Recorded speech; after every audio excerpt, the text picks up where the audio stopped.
Ahoy folks, and welcome back to Broadside Gaming with me, Zug. So, taking a look at another Zealot build today, and this one is a little bit more preachy. So let's jump in and take a look at what we're using. People have been asking for a heavy eviscerator build, and I've finally gotten around to it. I'm very sorry for how long it's taken. I have been on holiday, and I have been very, very drunk. So, heavy eviscerator. Nice. So, let's take a look at the modifiers. We are going with... Hang on. Sorry, OBS is trying to fall apart in the background. There we go. God damn it. Anyway, carry on. It's all done in one take, so it's fine. I'm not editing anything. Modifiers. Damage, cleave target, shredder, and penetration, lol, are all at 80. Mobility is at 60, because we don't care about mobility. It's rubbish. Going for the perks, we're going for Flak and Maniac. Flak being the most prevalent armor type in the game, and Maniac, they're just irritating. And also, if you are new to it, these are generally classed as Maniacs. And so are these. Specials, with some Maniac tag, Maniacs. And these are probably going to be your biggest problems, because they're terrifying and they come in packs of up to 10. But we've got increased damage against them, so hopefully this is going to help us cleave through them. Blessings wise, I'm going to give you a slight alternative to this as well if you're not happy with the blessings, which you should be. They're great. First up, Savage Sweeps. Hitting at least 3 enemies with an attack increases your cleave by 200% for 2 seconds. And Rampage. Hitting at least 3 enemies with an attack increases your damage by 36% for 3 seconds. If you don't want Savage Sweeps, you can switch that out for Shred. Shred is very good, and it's a nice alternative, and it does give you guaranteed crit. Shred works at a 4% bonus to critical strike chance on chained hit, stacking 5 times. So that'll give you 20% crit if you just keep chaining your attacks. So that is a nice boost, but you can choose between Savage Sweeps or Shred, depending on what you want. Do you want cleave or do you want crit? Like I say in most of these videos, none of this is set in stone. If you want to change it or you're not happy with something, just change it. No one is going to come over and smack your hands with a ruler. You know, there's no build police or meta police. Play how you want. Next up, we have our ranged weapon. Again, I'm going to give you some choices on this if you're not a big fan of the bolt gun. I am. I love the bolt gun, and if I could, I'd marry it. But our love is not good. You cannot love a gun, apparently. Anyway, Spearhead Bolt Gun. Damage, reload, collateral, stability, all at 80. Mobility is at 60. I have tried running with both collateral, stability, and reload dumped down as the dump stat. It doesn't work well.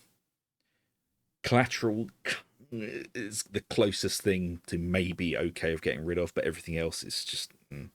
Reload speed, you feel like you're pulling teeth trying to get that thing reloaded, and stability... it starts bouncing around like a greased puppy. So mobility just is the safe dump stat here. For the perks, we're going with Flak and Unyielding. Flak, again, being the most prevalent armor type in the game. And Unyielding, of course, so we can mag dump into bosses and into bulwarks and reapers. And if you're new and don't know what I mean by mag dump, I mean... that. And as I said in other videos, you can actually force a bulwark to open his shield. It usually takes about 5 shots. I wouldn't suggest it to doing it all the time because you will waste loads of your ammo, but if you're in a pinch and you're stuck, as you can see, 5 shots, the shield is staggered open. And of course, everything else just blows through it. The bolt gun is now capable of sniping or counter sniping if you really, really need to. It's still a bit tricky, but I mean, it generally shoots in the direction that you're aiming at now. So it's a good pick. But if you're not a massive fan of the bolt gun, there are some other options.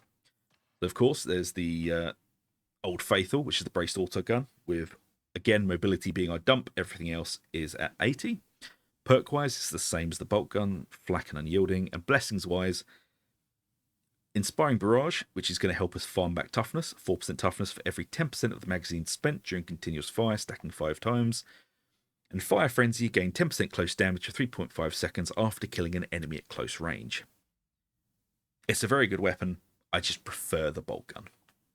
And also paired up with the eviscerator, it is very good, because then you can use your eviscerator for generally clearing out hordes and specials, and the bolt gun, if you are being bared down upon by crushers, bulwarks, monstrosities, whatever, you have something you can pull out of the bag and just lay waste to them with. Especially if they are coming down at you in a very tight group. The blow through and penetration is very, very good on these things, and you can kill multiple in one magazine.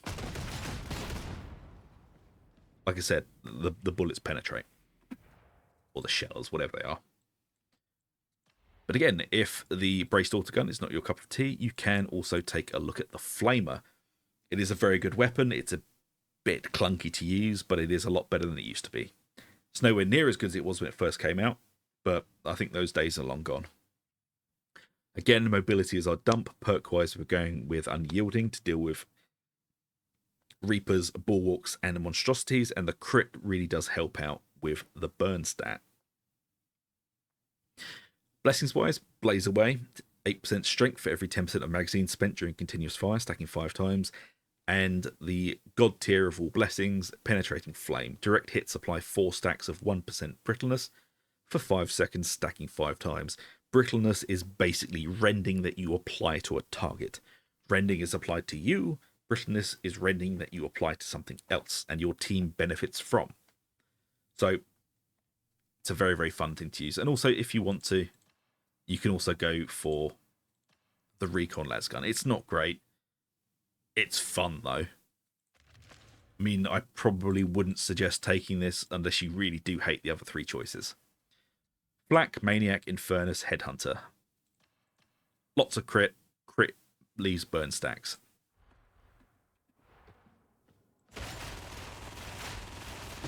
You can basically hose down anything. But your team won't thank you for eating all of the ammo. Like I said, probably shouldn't take it. It's a fun weapon, though. And who am I to tell you what you do? I'm not your mum. I'll personally be sticking with the bolt gun because it's my favourite. Right, next up we have the Curios. We're going for a mix here. I know in the last video I said go for health because health is currently in vogue, but no, the mix is always good. But like I said, if you are not happy with how the Curios are set them up how you want them. This isn't going to affect the build in any kind of massive way. Okay? There are lots of ways people, like Reddit worships at the altar of toughness. The forums like health. It depends how you like to play. At the moment, I've been running a lot of health, but going for a mix is generally pretty good. So first off, max health with more max health, damage resistant snipers, damage resistance gunners. Next up, we have a toughness with toughness, combat ability regeneration, and damage resistance gunners. And the next one is exactly the same with toughness, more toughness, combat ability regeneration, and damage resistance gunners. Now, if you want to, you can get rid of the damage resistance to snipers and put more combat ability regeneration. That is a good way to go. I do like to take at least one resist to snipers because no matter how good you are, you can't always see the 5th sniper. It's a rule of thumb. You know, you will dodge the first 4, and there's always going to be one that you just didn't see. So this may help you not get completely one-shot by them. But like I said, I'm not your mum, not going to tell you what to do. If you don't like it, change it. But there you go. There are the Curios. Combat ability regeneration is very, very powerful with this build. It allows you to use the Chorus a lot more. And Chorus is just ridiculously overpowered. It's a very fun ability to use. So let's jump into the talents, shall we? So it's going to start off pretty standard. Going with Backstabber, plus 20% damage on melee backstab hits. Into Scourge, melee critical hits apply bleed, causing damage over time. Bleed and burn are very, very good, especially in Havoc. They don't get resisted as much as other types of damage. Then into Toughness boost, and then we're picking up Second Wind. Replenish 15% toughness on a successful dodge. And then into Enduring Faith, plus 50% toughness. 50% toughness reduction on a critical hit. Works very well with Scourge. Then into the middle, Anointed in Blood, up to 25% based range damage reduction the further you are from the target. Then into Purge the Unclean, plus 20% increased damage against infested and unyielding. This is both melee and ranged, so keep that in mind. This is going to help us deal with those pesky monstrosities. Then into Toughness Boost, and then we're picking up Restoring Faith. On taking damage, heal 20% of that damage over 4 seconds. This is just going to help keep that chip damage at bay. Then into Immolation Grenade, throw a grenade that leaves a layer of flaming liquid burning and staggering enemies and barring their path. Most effective against unarmored enemies. There's also a way that you can take advantage of this a little bit more. Older players will know this trick, but if you're new, you might not, so I should show it to you. You can drop an Immolation Grenade and then lock things in place so they can't move out of it. So if there's a massive horde and you need to use your chorus, maybe think about dropping an Immolation Grenade. You know? Add a little bit more damage, you know. Anyway, Toughness Boost into Melee Damage Boost, and then we're picking up Movement Speed into Duelist, plus 50% weak spot and critical hit damage for 3 seconds on a successful dodge. And then into Until Death, fatal damage instead grants you invulnerability for 5 seconds, can only occur every 2 minutes. Into Holy Revenant, when Until Death ends, you regain health based on the damage you dealt during Until Death, to a maximum of 25% max health. Melee damage dealt heals for 3 times the amount. And then into Benediction, plus 15% toughness damage reduction for you and your allies in Coherency. Toughness Boost into another toughness damage reduction, and then we're picking up Chorus of Spiritual Fortitude. Wield a holy relic that releases pulses of energy every 0.8 seconds, while channeling allies in Coherency have stun immunity and invulnerability. Each pulse replenishes 45% toughness to allies in Coherency. If the ally is at full toughness, they instead gain plus 20 max toughness up to a total of 100. 60-second based cooldown. Then into the next one, Banishing Light. For each pulse of Chorus of Spiritual Fortitude, also stagger and suppress enemies. Range increases every pulse. Next up, we have Ecclesiarchal's Call. Channeling 5 pulses grants plus 20% damage to you and your allies in Coherency, lasts 10 seconds. And then we're growing Toughness damage reduction into Faithful Frenzy for that 10% melee attack speed. Then we're grabbing the Suppression Boost for plus 25% suppression dealt. Punishment, melee attacks that hit at least 3 enemies grant 5% impact strength for 5 seconds, stacks 5 times. At max stacks, gain uninterruptible. And then we're grabbing Movement Speed into Invocation of Death. Plus 200% ability cooldown regeneration for 4 seconds on melee critical hit. This, paired up with the combat ability on the curios, is very, very powerful and will let you use this a lot more. And then into Blazing Piety, plus 15% critical hit chance for 8 seconds when in Fury. Fury is triggered when 25 enemies have died within 25 meters. And last but not least, Fury Rising. Critical hits also count up towards triggering Fury.